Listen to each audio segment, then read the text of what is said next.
Hey everyone, Mtash here. Sorry for the delay on this video. Today we're going to be looking at Yoimiya and if she's worth getting on her banner. The 4 stars actually look pretty damn good, but we are going into 3.0 and they already released some of the footage and characters that are coming in 3.0. I'm going to be saving, but should you? Let's talk about it. But first, a quick word from our sponsor. I have something tough that I need to share with you. 2 out of 3 men will experience some form of male pattern baldness by the time they're 35, which means this boy could go bald. However, I've got keeps. Hair loss stops with us. And if you want to save your hair, you'd better get started right away, because the sooner you start, the better your chances are of keeping that beautiful hairline. Keeps will deliver everything you need right to your front door. It's doctor supported, FDA approved, and a fraction of the cost of competitors. The majority of men will suffer hair loss, but you don't have to be one of them. So click the link down below and get started with Keeps today. Remember, the sooner you get started, the better your chances of keeping your hair. If you're completely bald, there's no magical cure. But with Keeps, you can keep that hairline looking fresh. Head over to keeps.com/mtashed or click the link down below and get started with a 50% discount right now. That's right, keeps.com/mtashed. And thank you so much for sponsoring the video. Let's get back into the content. Alright, so Yoimiya's banner is actually pretty darn good depending how you look at it. There's 2 supports that really do help her out and are 2 really cool characters overall.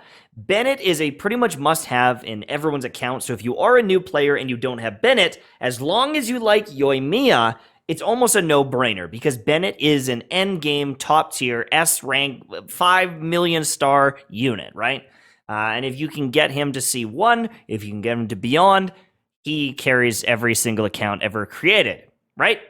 But Yunjin, right there in the front, also a fantastic little unit. And, you know, I haven't fully built mine yet. I am getting some more constellations, and when one day, if I get lucky, if I get C6 on her, she's going to be one of the best supports in the game for my Ayato. Even without that, she's amazing. And she does pair very nicely with Yoimiya. Throw in Bennett, throw in Yunjin, you can have some fun. Now, that being said, Xinyan, hurdy-hoo! A lot of people roast Xinyan, a lot of people don't like Xinyan. She's always gets roasted any banner she's on, but the other 2 characters are pretty darn good. And depending on where you are in the game, if you're a new player, you know, it might be nice to have a copy of everyone. You get a couple wishes from getting a few of their ascensions. And if you're a veteran, maybe you don't care. Maybe you literally don't care who the 4 stars are. They're all going to be just constellations. But Yoimiya, that's the key here. Do you want Yoimiya? This one's tough, because I haven't built one, okay? I haven't fully built one. I haven't seen it with my own eyes, personally, what she can do. That being said, I did a race against Sekapoko, and we did a Spiral Abyss race. And he beat the bosses faster than me. Her boss killing ability is nuts. It's very good. It's very, very high. She can slap bosses. Some of her single target damage is like top tier, okay? Does she have the best area of effect? Maybe not. Wave clearing? Maybe not. But she does have value, and I think in her niche, she does shine, okay? If you support her properly, she can do really good. And, you know, the game's pretty easy. The game's easy. If you give her enough supports, if you support her well, she can beat everything in the game, just like any other DPS. And, you know, a DPS is a DPS is a DPS. A Primo Gem is a Primo Gem is a Primo Gem. There are so many other amazing DPS units in the game. I personally have a hard time recommending this one. I don't think she gets the same hype as the Ganyus, the Ayakas. She doesn't get the same hype as Kazuha or Raiden Shogun. And, you know, if you don't have some of those units, you absolutely shouldn't consider Yoimiya. If you have a lot of those cool units, you've got some of the staples of Genshin Impact, do whatever the hell you want. The game is fun. She can be fun to play. And I will say that I didn't love her early on, but they fixed they've fixed some of the targeting issues that I had early on. which is good. So they've made some progress, some quality of life. She's okay. But there's one thing in her kit that I just can't accept. I think Yoimiya has one of the least satisfying burst abilities in the game. It doesn't do a lot of damage, but it does place essentially a debuff on the enemy for your other teammates to proc. And that's cool. And it does damage, and it's helpful. But it feels really yucky for me to play. It doesn't feel satisfying. It doesn't feel like this big hit. And for the most part, you jump on Yoimiya, you use her E ability, you shoot her like a rapid fire, and then you swap off, and it just doesn't feel as good for me to play.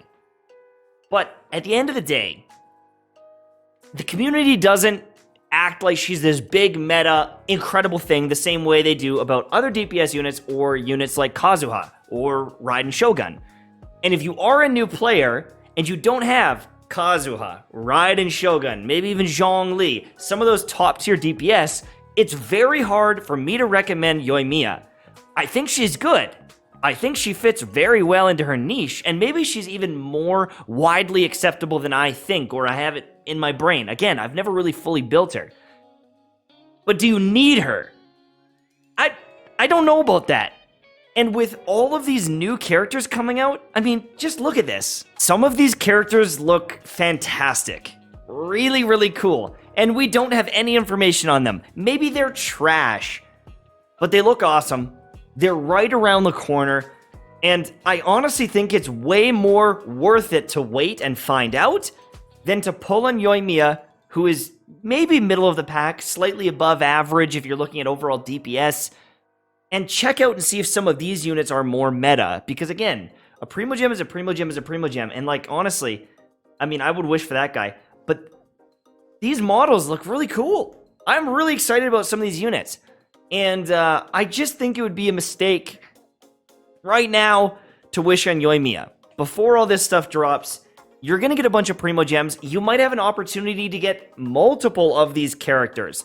But if you blow 20, 30, 40, 50 wishes, maybe even a full pity on Yoimiya, I think you might regret it when you see everyone running around with all these new Sumeru characters. People are testing out Dendro, and you're left with a machine gun mama. Not that she's bad. Not that she won't beat content, but I just don't know if I love her playstyle or if I would recommend her playstyle myself.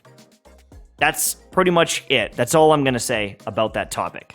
Now, that being said, you know, if you go in and you look at the weapon banners and stuff, I always say the same thing about weapon banners. They're trash. It's got a sacrificial sword. It's got some alley flash looking, wine and song looking. I don't know what they are. I can't recommend the weapon banner ever. The bow, nuts. It's good. It's a good bow. Hundreds of dollars. Hundreds of dollars if you miss.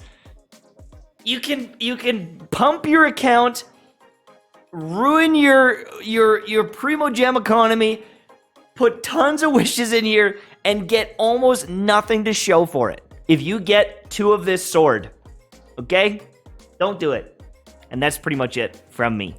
Thanks for watching. Have a good day. I'll see you soon. Bye-bye.